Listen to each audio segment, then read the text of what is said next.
Breaking news, the Donald Trump administration has just frozen immigration for people from 19 countries. This is not just green cards, it's spouses of U.S. citizens, fiancés, adopted children of U.S. citizens. Everybody. If you're from any one of these countries, your case is on hold. That's marriage cases, adopted children of U.S. citizens, visitors visas, student visas, naturalization, all green card applications, all visa applications, asylum, the entire list. You name it, if you're from one of these countries, you are frozen at the moment. Now, they say that there's going to be exceptions based on humanitarian reasons, but we know that's going to be completely inconsistent. And calling this a national security issue does not change how unprecedented this is in United States history. Expect class action lawsuits, injunctions, individualized mandamus requests for people whose cases are on hold, Administrative Procedures Act claims for people whose cases are not being adjudicated. Share this with your friends and family who need to know. And follow me, Brad Bernstein, immigration lawyer, for more updated. Breaking news, guys. The Trump administration is planning on adding 36 additional countries to the travel ban list.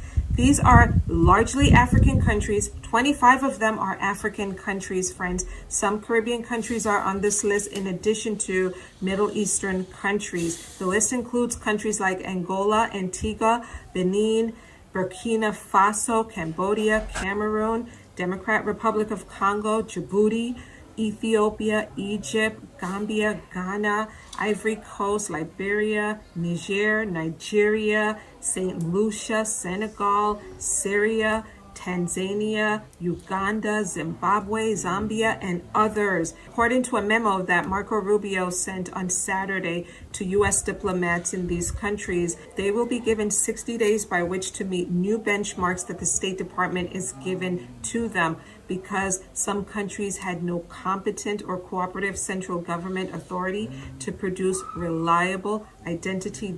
Welcome back to Liquor Steak. Today we are connecting two vital moments. Donald Trump has harshly commented about Somali Americans and his new immigration freeze targeting several countries, what he called third world country. Let's break down these stories together. Listen to this and don't ever tell me that Donald Trump isn't a racist again. Somalians ripped off that state for billions of dollars, and they contribute nothing. I don't want them in our country, I'll be honest with you. Their country stinks. We're going to go the wrong way if we keep taking in garbage into our country. These aren't people that work. These aren't people that say, let's go, come on, let's make this place great. Share this with all your friends who claim Donald Trump isn't racist. The president also launched a bigoted attack, unprecedented for a president of the United States, on Somali immigrants, calling them garbage. CBS's Jared Hill joins us now with more on this. Jared, good morning. Good morning, Michael. Certainly unprecedented for a president in public, at least in the modern era. Now, meanwhile, President Trump saying that he does not want the Somali immigrants in the United States.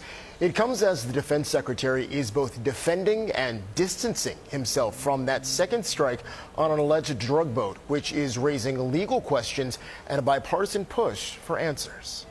In a 2-hour cabinet meeting, President Trump distanced himself from a second military strike on an alleged drug boat in the Caribbean on September 2nd. As far as the attack is concerned, I still haven't gotten a lot of information because I rely on Pete. But to me, it was an attack. It wasn't one strike, two strikes, three strikes. The first strike on the boat reportedly killed 9 people. The legality of the second strike is being called into question. The Washington Post reported last week, Defense Secretary Pete Hegseth gave a verbal order to kill everybody on board the vessel. And then Navy Admiral Frank Mitch Bradley apparently ordered the second strike to take out 2 survivors to comply with Hegseth's instructions. At the White House, Hegseth said he watched the first strike, but did not stay to watch the second. I did not personally see survivors, but I stand, because the thing was on fire. It was exploded in fire and smoke. You can't see anything. You got digital. This is called the fog of war. Seems like you can't get his story straight. Senate lawmakers say they plan to meet with Admiral Bradley Thursday. Amid bipartisan concern, the second strike was a war crime. I think there's a broad consensus that it's illegal to kill people who are clinging to wreckage. Meanwhile, as the White House halts asylum decisions in ways expanding the travel ban, President Trump lashed out at Minnesota's Somali community. I don't want them in our country, I'll be honest with you. He says ICE will carry out enhanced operations in Minnesota targeting undocumented immigrants. The first clip went viral shows Donald Trump speak strongly about Somali communities. While attacking Omar, many people felt his words did not targeting politicians. They sounded like they were aimed at Somalis in general. This caused a huge reaction online, especially because Somali Americans already felt under pressure from past immigration laws. So, when this clip went out, it added, pressure to the conversation around the safety, belonging, and respect for immigration community in United States. Guys, this is a good decision by President Trump. This is an America First decision, and this is good nationalism. We should not be importing immigrants or refugees from any third world countries, especially if those countries are Muslim countries. We already have enough problems as it is in this country, and we already have too many people that we need to already get out, that we should not be allowing more people to come in from these places. It's a very simple decision. I know that a lot of people are going to be offended by it, but it's a great decision by President Trump, and it's a great America First decision. Let me tell you what's about to happen. Now that we've lost one National Guardsman and another one's fighting for his life after the ambush attack in Washington, D.C., you know what the left is going to do? Instead of saying, yes, there is a problem, we need to address it, now that Trump has come out and said that we're going to permanently pause migration from third world countries, they're going to come out of the woodworks now and say, no, we need more migrants to come here because diversity is our strength and blah, blah, blah, insert random silly buzzwords. Liberals supporting third world migration makes about as much sense as roaches supporting Raid and chickens supporting KFC. This person should not have been here, but he was brought in under the Biden years because Alejandro Mayorkas left our border wide open. And now we're dealing with the consequences that we're going to continue to see more tragedies, unfortunately, because of what the last administration did. But you're going to see so many people now who are going to say, oh, well, you shouldn't look at all individuals who come from Muslim countries as a threat. You shouldn't say that they're all the same or think that they're all the same or all harbor violent intent, right? But then they're the first ones who also turn around and say, oh yeah, all Trump supporters are racist, xenophobic, Nazi, white supremacist bigots. They don't even see the irony in that statement and the fact that them supporting these countries literally is self-defeating, because if many of these individuals who are LGBTQ but also support Middle Eastern countries, if they were to go over to these same countries they stand up for so vehemently, they'd be the first ones to get tossed off of a building, because that's how they deal with people over there. But you're going to see them now come out of the woodworks and say, oh, well, yeah, I want a virtue signal and show how good I am, so I'm not going to acknowledge there's a problem that my administration caused because I can't acknowledge reality for what it is. And that's just the God's honest truth. I'm here to give it to you straight, no chaser, even if you don't like it, but that is the facts as they stand. And mark my words, this is what you're going to see take place in the future. Part 2 of analyzing one of the most offensive statements made by a president in modern history, because I'm sure you have a life and not the time to read all of this. So Trump singles out Somali refugees, claiming that they're taking over Minneapolis, hunting for prey, and destroying Minnesota. I mean, these are baseless and racist and dehumanizing claims. Somali Americans have been a part of Minnesota for decades. They're nurses, small business owners, students, and community workers, but all that goes without saying. Then he goes as far as to target a single woman, Representative Ilhan Omar, with some of the most personal, xenophobic, Islamophobic language that we've ever seen from a president. He mocks her hijab, suggests that she married her brother, a rumor completely debunked and not even based on anything, and calls her homeland not even a real country. I mean, it's simply rude, insulting, and like bullying. It's lame. It's not policy criticism. It's dehumanization and religious bigotry. I mean, that is the president of the United States attacking a sitting member of Congress for being Muslim, black, a refugee, and a woman. This type of rhetoric historically leads to spikes in hate crimes, and data from the FBI already shows anti-Muslim and anti-black hate crimes are rising. Words like this from somebody with his platform are gasoline on the fire, and on Thanksgiving of all days, but we'll get to that. I don't want them in our country. Their country's no good for a reason. Their country stinks, and we don't want them in our country. I could say that about other countries too. We don't want them to hell. We have to rebuild our country.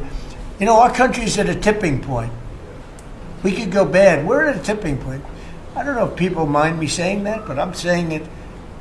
We could go one way or the other, and we're going to go the wrong way if we keep taking in garbage into our country.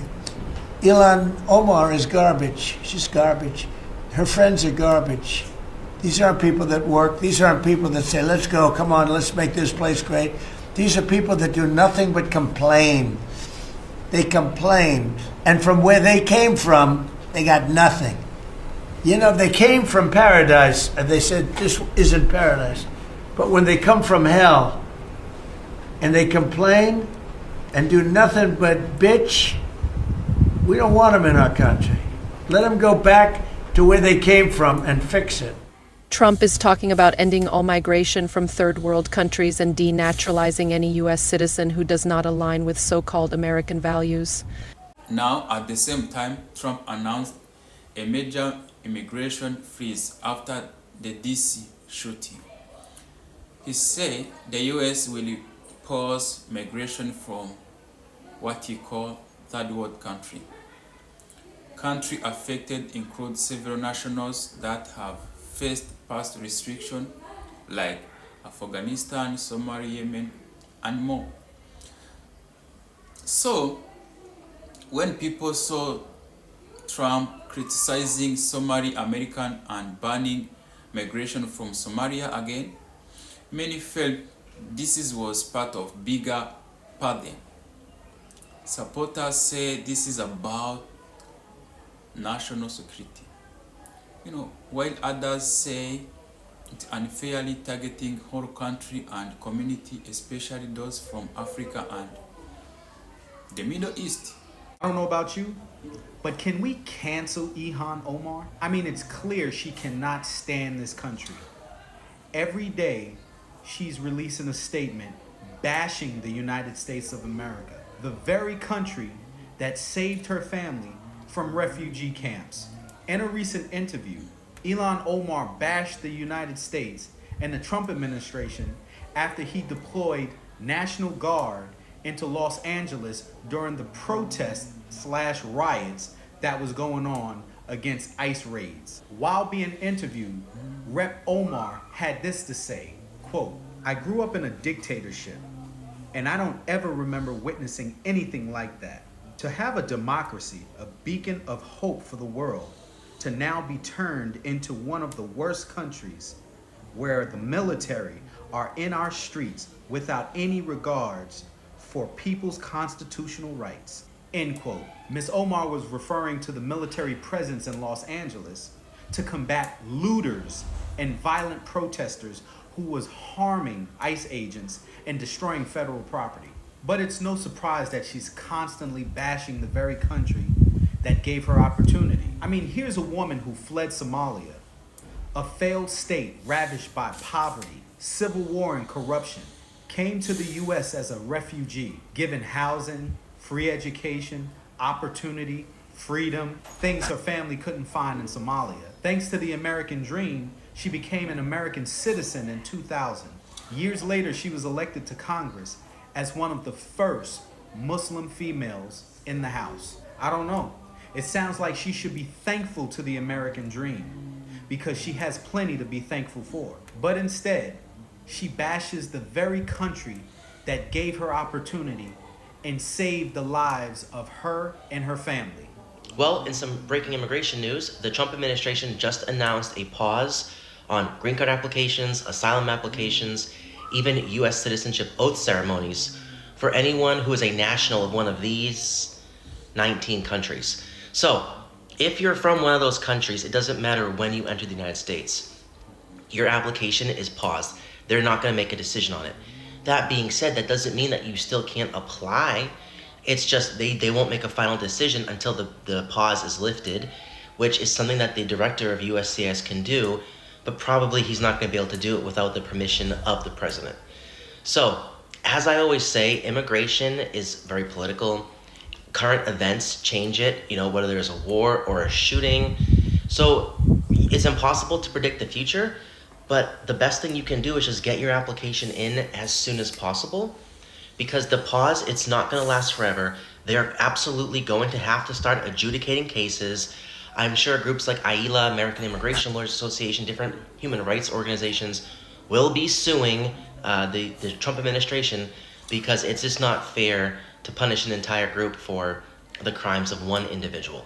So if you have questions about this, or if your application is pending and you want to make it stronger while it's waiting, or you're thinking about applying, As always, you can use the link in my bio to schedule a consultation. I would be more than happy to discuss your case with you. Greetings, family, and welcome to Dr. Mumbi News. My name is Dr. Mumbi Saraki. So Trump, the final trumpet of this era, has just announced a permanent pause to all immigration from third world countries to the divided states. Basically, all refugees, all asylum seekers are going to be paused, and then he's passed new immigration laws where those from the motherland and other third world countries are going to be reviewed to even check if their citizenry or green cards are kosher. And this is the best news in the world, family. You don't know how your ancestors are working overtime to ensure that you are not part of a destruction that you don't need to be part of. Because the divided states has been earmarked to be this. If you know, you know. Revelation talks about what will happen to Babylon. And we are in those times where we see what was prophesied come to pass. And so if the final trumpet is telling you you're not welcome, stay put for like at least 3-4 years. See how it goes, 3-4 years. If you're that desperate to go to the divided states and leave Eden, just stay put and wait and see. And for you who are already there, my beloved brothers and sisters, this is a trumpet call for you too, that it's truly, truly time to come home.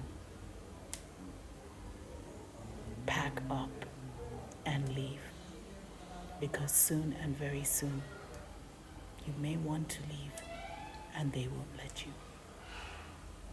It's that time, and the final trumpet has been blown. It is what it is, and if you know, you know.